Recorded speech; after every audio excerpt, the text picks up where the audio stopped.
So we're covering vapor compression refrigeration. Last time we solved this problem where we had refrigerant 22 as the working fluid. I could have picked 134A, could have picked 410A, whatever refrigerant. We have four major components: the compressor, the condenser, the evaporator, and the expansion valve. The temperatures and pressures kind of put in your mind. State 1, saturated vapor, low pressure. Just think 500 kilopascal. The compressor boosted up, so this is 500 kilopascal, roughly. Okay, 531. 531 kPa. It boosted up to 2033 kPa. There's no pressure drop through the condenser. It's 2033 kPa. Try to fix this in your mind. It boosted down to 531 kPa, low pressure. Got the pressure straight? Let's talk temperatures. Temperature at state 1, hot or cold? 2 degrees C. Temperature at state 1, it's the suction it's right out of the evaporator. How about the temperature at state 2? Spanking hot, the hottest, 73 degrees C. It's superheated vapor. What comes out of the condenser is saturated liquid at 52 degrees C. It's still hot. It goes through that expansion valve and 2 degrees C. Get those pressures and temperatures straight in your mind. It'll do you a world of good as you try to understand and analyze these systems. We struggled with this last time. Why, as the refrigerant comes in at high pressure, pressure is 2033 kPa, high temperature, temperature is 52 degrees C. All of a sudden the temperature is 2 degrees C. Must have been a lot of heat transfer. That's what a lot of students think. The temperature drop had to be heat transfer. Is there any heat transfer in the... No, it's insulated with respect to the surroundings. Is there any work? No. So the key is really understanding that the pressure drops, and when the pressure drops, the fluid wants to go into equilibrium, and it prefers to be in the vapor state at that low pressure. But it needs to not, it can't go from liquid to vapor for free. There has to be HFG to pay for, heat of vaporization. It takes some energy to vaporize a molecule, a kilomole of gas or something to make a kilomole of gas. And I tried to explain this. What was the key word if you had to try to explain that to somebody? Intermolecular force. And there's not just one type. Okay, you've got dipole interactions, van der Waals forces. All right? So it's how things stick together. That's how things stick together. Liquids stick together. It takes energy to kind of bust them apart, to make them go into the vapor state. What are the forces? Intermolecular forces. Not to be contrasted with, why does the hydrogen and the oxygen, H2O, why these are not intermolecular forces right here, right? Those are different forces. It's between the H2O and the H2O, the neighboring H2O. That's the intermolecular forces. Okay. These property diagrams are very, very helpful, aren't they? This one is our temperature entropy diagram. Get the states on this. Here's that low pressure saturated vapor. You put it through a reversible compressor, and there's state 2. That's what comes out. Oh, that was spanking hot. That was up 70-some degrees. It's got to cool until it becomes saturated vapor, and then it can condense at constant temperature. What temperature? 52. Until it comes out of the condenser at state 3. What is the temperature? 52 degrees. Then you put it through the expansion valve. Is that reversible or irreversible?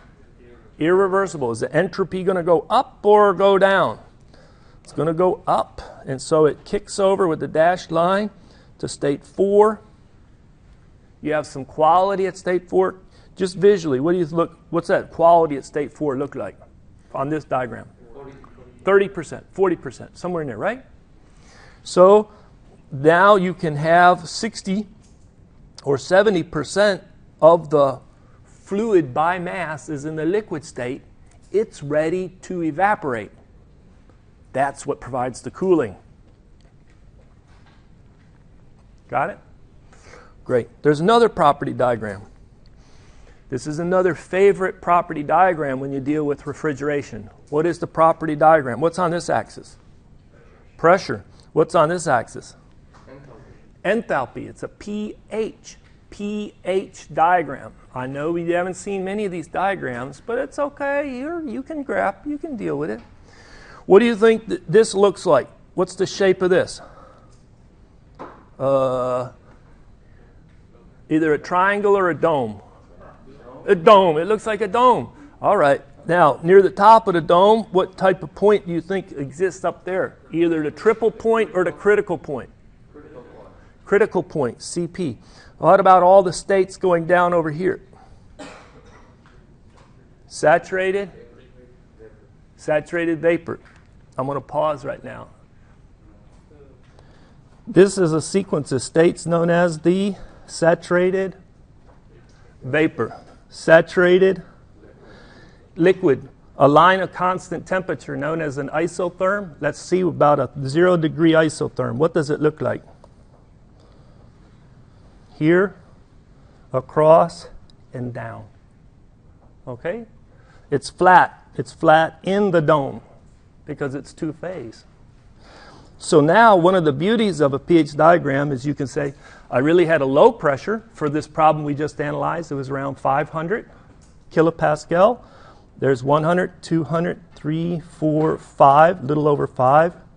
Draw a horizontal line. Oh, what was the temperature? What was the saturation temperature for that? 2 degrees C. 2 degrees C, slightly above 0 degrees C. Let's go up. What was our high pressure? A little over 2,000, 1,000, 2,000. Yep, 2,030 something.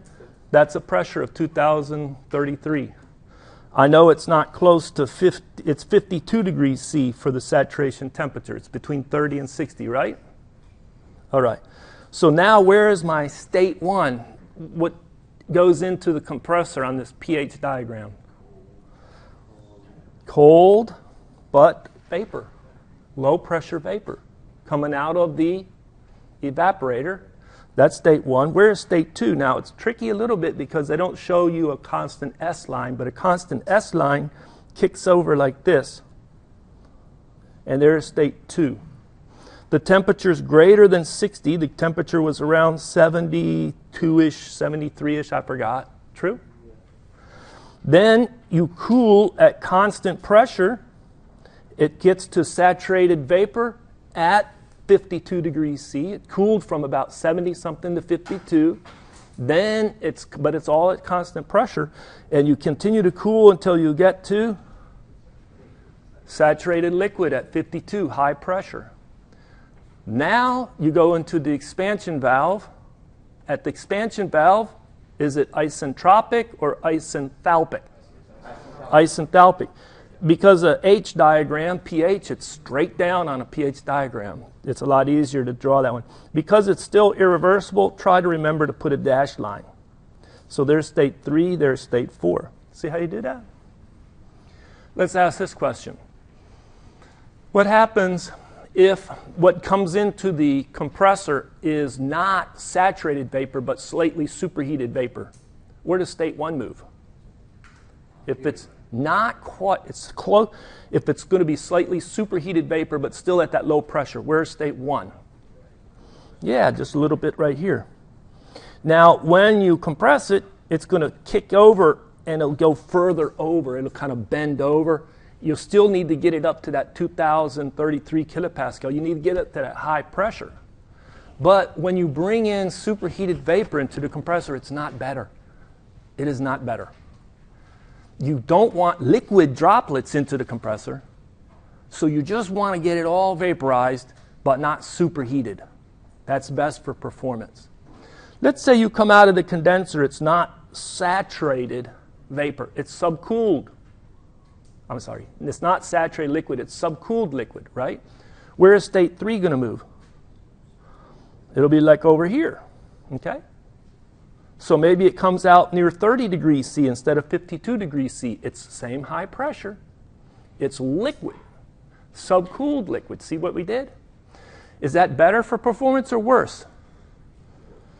If we bring it down, right there, that's where the new state 4 is going to be. If I have subcooled liquid at state 3, is that going to be better or worse for performance? It's going to be better because I'll have more evaporation. It has more liquid available for vaporization. It's slightly better. Not tremendously better, but it's slightly better. Superheating, inlet to the compressor, slightly worse, bad. All right?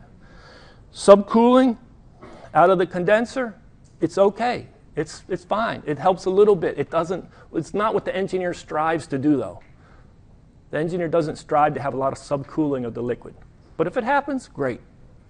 It's good. Looking for more X direction saturation room to breathe on water. That's right. And now if you say, I really need to do something like pull it out of a low temperature. I don't need it to evaporate at 2 degrees C. I need it to evaporate at negative 30 degrees C because I needed some really deep refrigeration needs, right? Well, guess what? When you drop this down, I don't have as much liquid left. Yeah. Yeah. The other thing is if you need to reject it to a very hot environment, I mean, really hot environment, you've got to push this line up. That's not good either.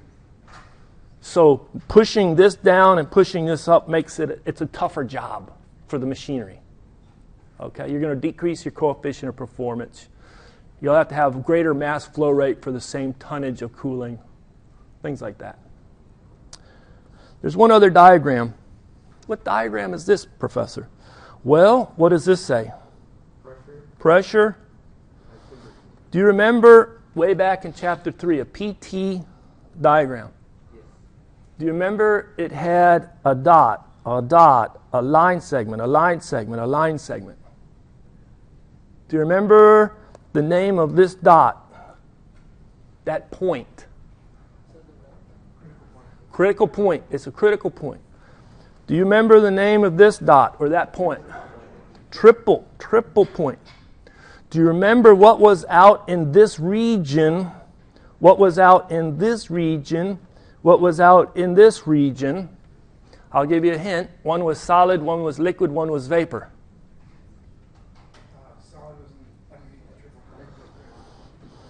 All right, first clicker question. All right. It's going to be either a liquid or a vapor or a solid. I'm going to tell you as soon as I get this ready to go. All right, for this region right here, you see what I'm circling? Is that region a region where it's solid, liquid, or vapor? Or I'll give you the option, it's a mixture of some of them. It could have some solid, some liquid, some vapor. You tell me. Is it a single phase region? If it is it solid, liquid, or vapor? On a pressure temperature diagram.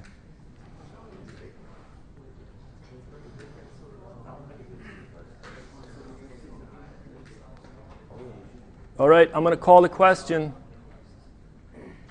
Everybody in? Are you in? Here goes. And vapor is correct. You have a good memory. You learned something. All right, now let's do this region right up here. Okay? What is that in that region? Solid, liquid, or vapor? I start the question, and I'm going to give you now 25 seconds, and then I'll cut it off. This region right here. I know I shouldn't draw it going above the critical point. Sorry about that. I'm not interested in supercritical behavior. Maybe I should tuck it down. Somebody says, I need the question to be more precise. Okay, keep it below the pressure, the critical point pressure. Okay? All right, everybody in? And let's see where we're at. Woohoo! Very good. So it's liquid, isn't it? Now, I'm going to try this. No, I shouldn't. The last one, guess what it's going to be? Oh, come on. You just want to get a higher score. No, it's going to be solid. It's going to be solid, okay? So that's a triple point. That's the critical point, etc. So now, what are they showing here? As you increase the temperature, you have this pressure for the substance. Let's focus on R22. That's this line right here. It goes up. What they're showing you is this region in here on this PT. They didn't go all the way down to the triple point, and they didn't stop it at the critical point. It's just a segment of that curve. That's all. It's a segment of that curve. So what's below this curve? Vapor. What's above this curve? Liquid. What's this curve represent?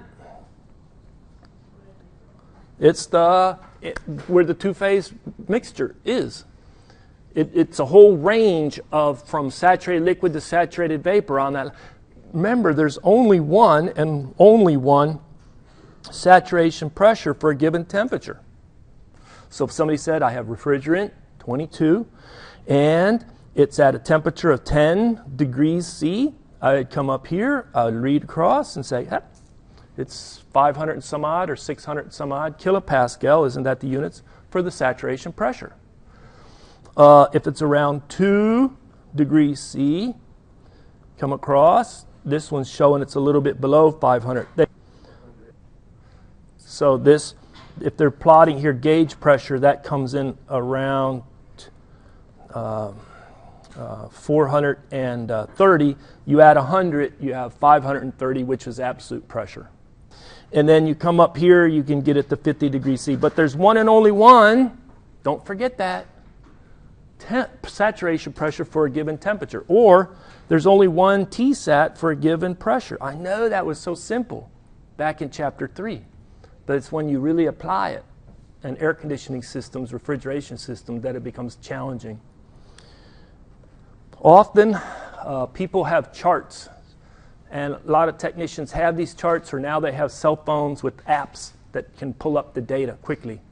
And so this was from a Fluke manufacturer, and so they're saying in degrees F, and for 22R, if you're at negative 30, then it's 4.9 psi G. Notice the G on there. Gauge pressure. Okay? That's the saturation pressure at the temperature of negative 30. So if I know that inside my refrigerant pipe that fluid is in a two-phase state, I can measure the pressure. I tell you the temperature. Right? And so that shows me now this next handout, if I have it. Oh no, did I leave it? Or did I bring it? Oops, I brought it. So this is my show and tell day, right? This here is a pressure gauge. I'm going to pass it around. You can take the front cover off. You can tilt it and bring out the insides. Now, this pressure gauge does not require electricity. It's got a little curved tube on the back. Do you know what type of pressure gauge they would call this? Bourdon Tube. A French engineer named Bourdon, and he made this design, blah, blah, blah. They attribute his name to it. So these are out there in practice. So right here is a tube come up. It connects to something.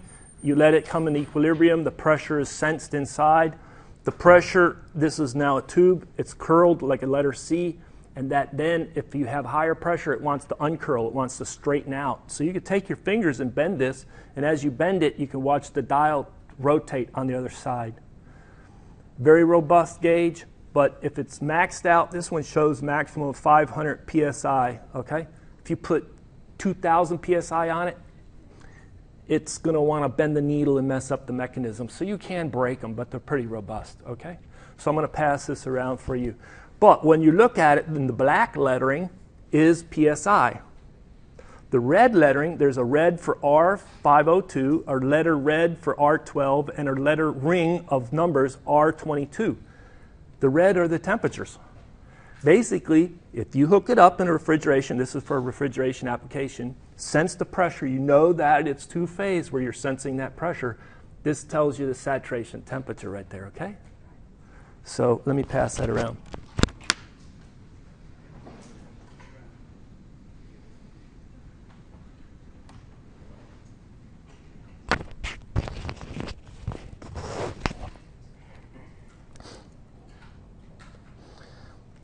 Now, we covered this practical introduction to the residential air conditioning system. I'll quickly summarize and then move forward. So what was this unit called? Condensing unit. And it had two things in it, two of the four major components, the condenser and the compressor. This up here is typically a furnace because it's used in the winter, but it has two major components, the evaporator and the expansion valve. These are the line set, this is copper lines that run the refrigerant to and from. We'll talk more about it. You can have a two-story house and this be up in the attic of the two-story house, very far away from the ground level in the back. That line set can be very long, or it can be very short. But refrigerant and only refrigerant runs back and forth in those lines. This is the condensing unit. Last time we showed it, you have a wraparound. Typically 75% is the coil. You have the compressor tucked in there. True? The fan draws the air over it and throws it out the top, rejecting heat to the atmosphere. We talked about different sizes indicating bigger capacity for cooling, larger tonnage, tons of refrigeration, plus also usually a higher efficiency if you have a bigger unit. This is what looks on the inside. It has connectors. On the outside, it has connectors. And you just have to hook them up. And the different lines, lengths of lines, depending on the home and where you have these located. Let's take a look at what's inside that furnace, especially for the evaporator. First of all, the gas furnace part is just where you burn gas, and if your air passes over it in the winter, it gets hot. But let's forget about that. Right now, it's summer. It's going to pass over the surfaces, but the surfaces aren't making it hot or cold in the furnace part. But they pass up and then over across a coil. And the coils are in the shape of an A. And they're called A coils, the slang. And those coils are the evaporator.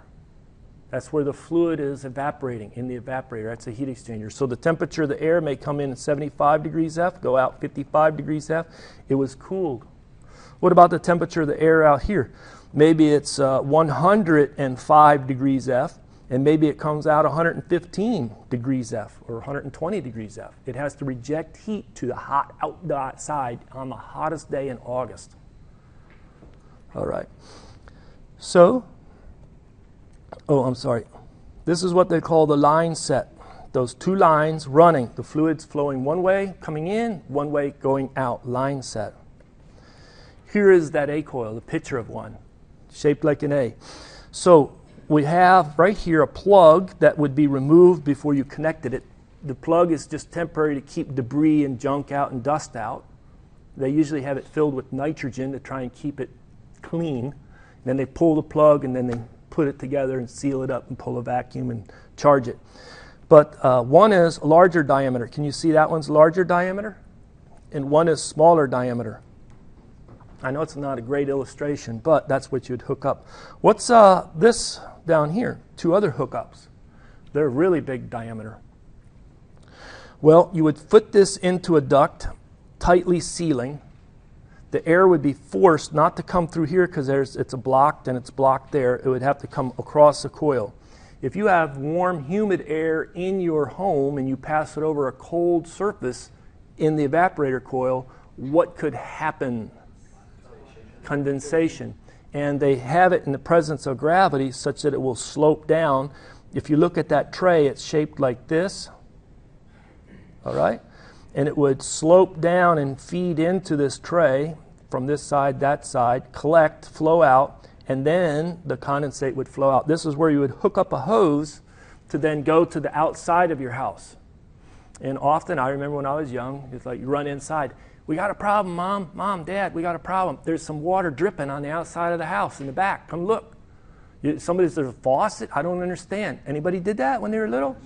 You remember doing that? Yeah. It's like, we got a problem. There's not supposed to be. It wasn't here a couple weeks ago. It wasn't even here yesterday. But now there's water dripping all over, a big puddle.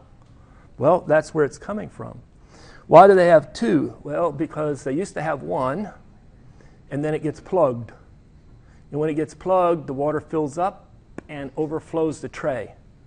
And then they find out that that's great for replacing sheetrock and water damage, but it's not good for the homeowner. And the guy that installed it really gets talked to by the homeowner. And the engineer says, you know what, I'm going to fix that. I'm going to put two, one a slightly higher elevation, backup. It's good to have redundancy, isn't it?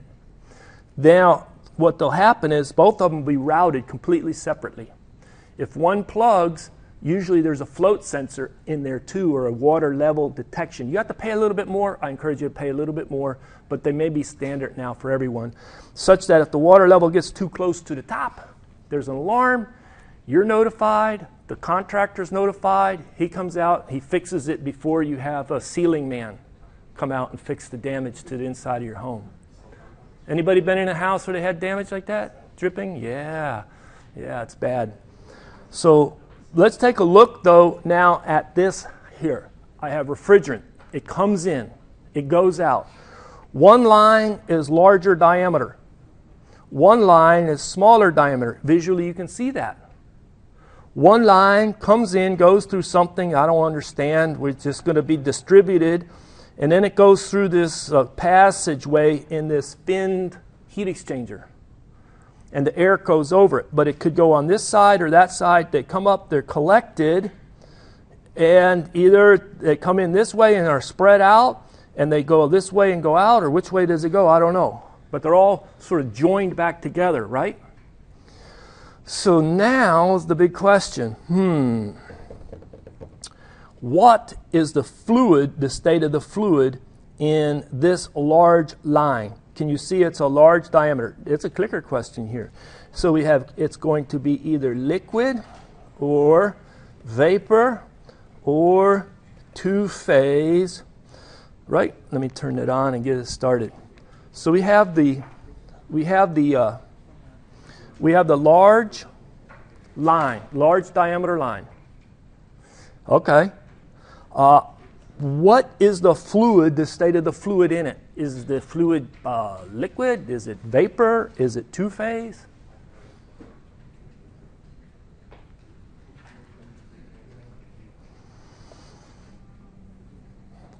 And then guess what? You can ask the same question for the small diameter line instead of the large diameter line, right?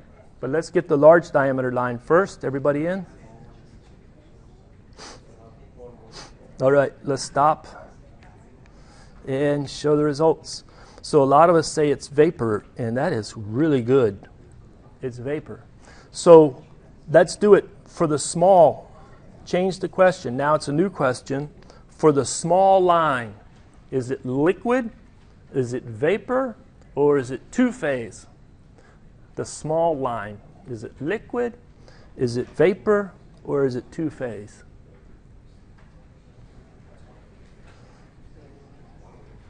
Everybody in?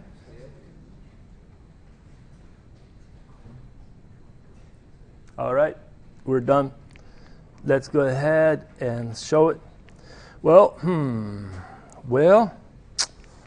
62% correct there. Okay? A lot of times, let me do this. When you think about our compressor and our condenser, weren't they outside the house? That's right. It's called the condensing unit. Up here, the evaporator and expansion valve, they're close. They're together up in the furnace. True? So I have a long line here and a long line here that connects the two entities. All right? Now, one of them we said was large. And the large line we said had vapor in it. Okay?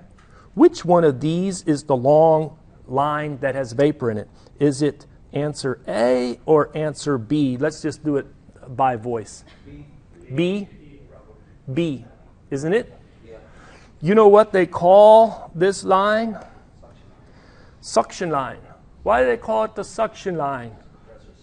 Because the compressor, when you have it not turned on, when you do not have it running, the compressor sitting there, the pressure is equal everywhere.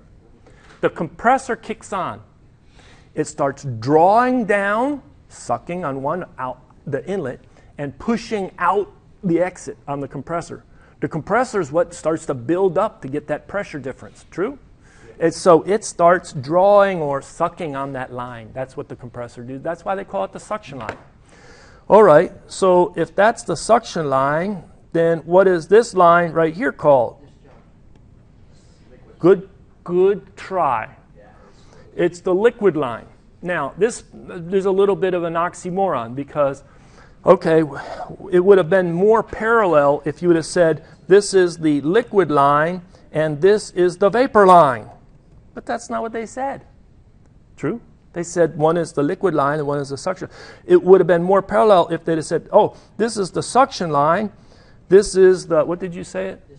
Discharge line. But it's not. See? I'm just saying there could have been a better parallel for it or something. I mean, maybe it's the push line or discharge line or something. The parallel starts at the compressor, though. Anyway, this is the terminology, okay? Sometimes you just have to get familiar with the current lingo of what people call things. So the suction line. So this has vapor in it. Let me ask this question. Is the fluid in the suction line going that way? Answer A. Or going that way? Answer B. The fluid, the refrigerant, inside the suction line, is it going in this direction? Answer A. Or this direction? Answer B. And we'll go ahead and stop in a second. And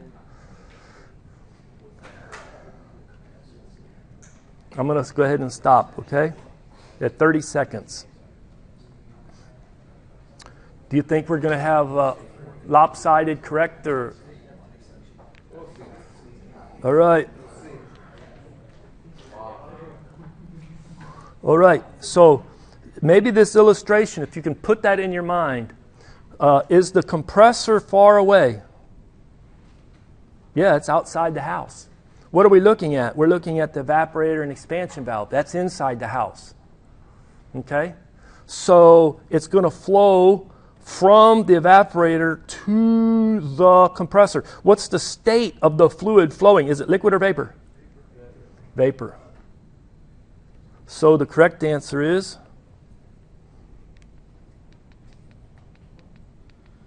true? Isn't it right? I know this is tricky at times. Now, what about the liquid line? Do you think the flow of the liquid line is that way into the unit? No clicker question. I think it's true. It's into the unit, right? Let me ask this question. The mass flow rate in the suction line compared to the mass flow to refrigerant in the liquid line. Answer A, the mass flow rate in the suction line is greater than the mass flow rate in the liquid line. Answer B, the mass flow rate in the suction line is equal to the mass flow rate in the liquid line. Or C, your selection that mass flow rate in the suction line is less than the mass flow rate in the liquid line. I'll turn on the question now. Which way for the mass flow rate? Is the mass flow rate in the suction line greater than the liquid line? Or equal to the liquid line? Or less than the liquid line, the mass flow rate?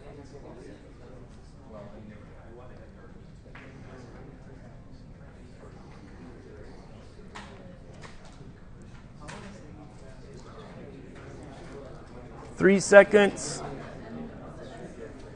2 seconds. All right, we're done. Let's shut her down.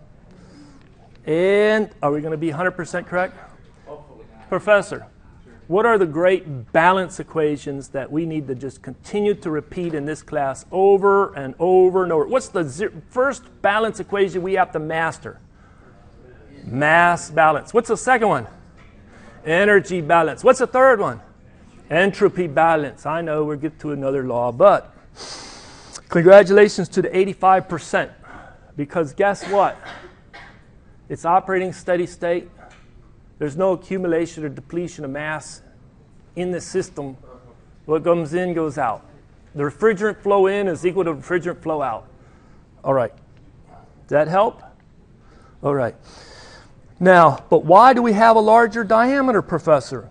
If the mass flow rate's the same, why do I have a larger diameter?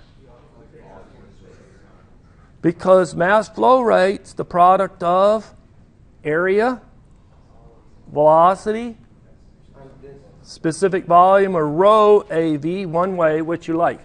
Okay? So if it's in the vapor state, it needs more room per kilogram. It is a larger specific volume. I need a larger area. Otherwise, my velocities start to really go up. Keep the velocities reasonable. Okay? So the smaller diameter, because it's so dense, I don't need a large area. Larger diameter, larger area, I need it because it's so spread out. It's so light or low density or high specific volume. So where's the expansion valve? Well, it's right here. It's the TXV, thermostatic expansion valve. Now this has a little bulb, and it comes over here, and it's able to sense the temperature of the refrigerant leaving in the suction line. And when it detects that it's leaving too warm, it's too hot, it says, I need to open up some more, and it lets more refrigerant in. And then if it senses it's too cold, it says, I flooded it, it's too much refrigerant, I'll close it some. This pressure drop is across this valve. Then you have a little distributor to throw it to different areas to have a well spread. You see it crosses heat transfer in that coil so that one spot isn't super cold and one spot super warm. Yes? Good question. I don't understand how the refrigerant goes out, not in from the larger diameter to. Well, it's a liquid line. It's supplied, and it's high pressure. This is 2,033 kilopascal, right? This is 531 kilopascal. Think of those high pressure. It's going to push it that way. True? Makes sense? Okay. Now the tougher questions. Professor, do you think there's tougher questions? Really? I mean, come on, let's have a break here. How about a question like this? Get rid of that. Just get rid of it somehow. All right. This one line is going to be warm or hot to the touch. Is it the suction line, or is it the liquid line, or is it they are the same temperature? I'm talking about the temperature. Now, I want to know, one of them, is it hot compared to the other one? And which one is hot? Is the hot one the suction line? Is the hot one the liquid line? Or are they the same temperature? Which one's hot? Hot, high temperature. Oh no, they're the same temperature. Which one is it?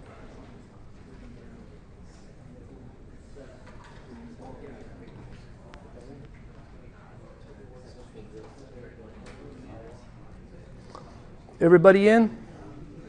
Let's go ahead and stop it then. And show the results.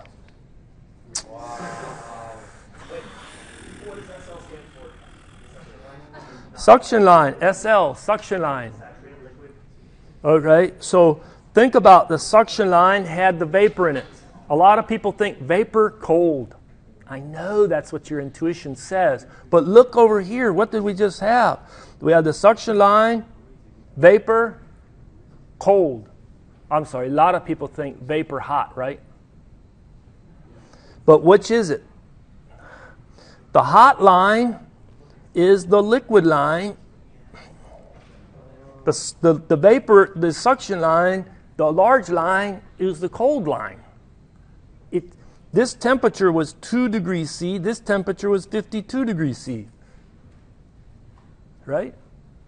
So the liquid line is the hot line. Unfortunately, a lower percent than half got that one. All right? All right. Now, if this line, the liquid line, is hot, okay, we just said it's hot. is there going to be, if it goes from the outside of the house to the inside of the house, and you pass it not through air-conditioned space, you pass it from the wall, outside the air, up the wall, through the attic, okay? Now, is there going to be a tendency to have heat transfer from the hotter liquid line, or is it going to be absorbing heat?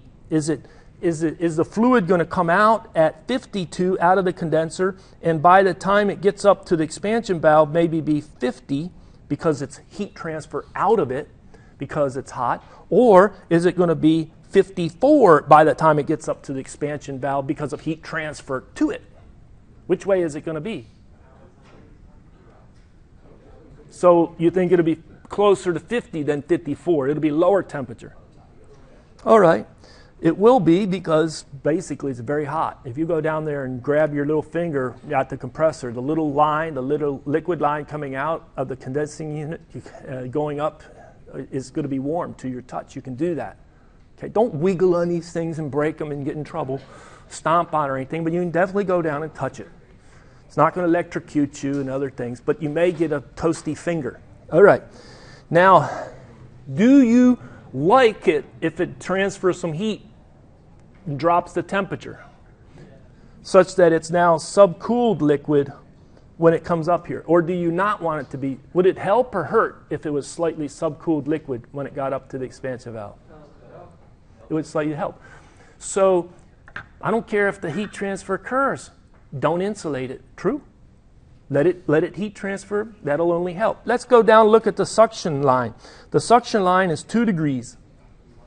By the time it travels the same length of the path, going down there, is it going to be closer to 0 degrees C or maybe 4 degrees C by the time it gets to the compressor?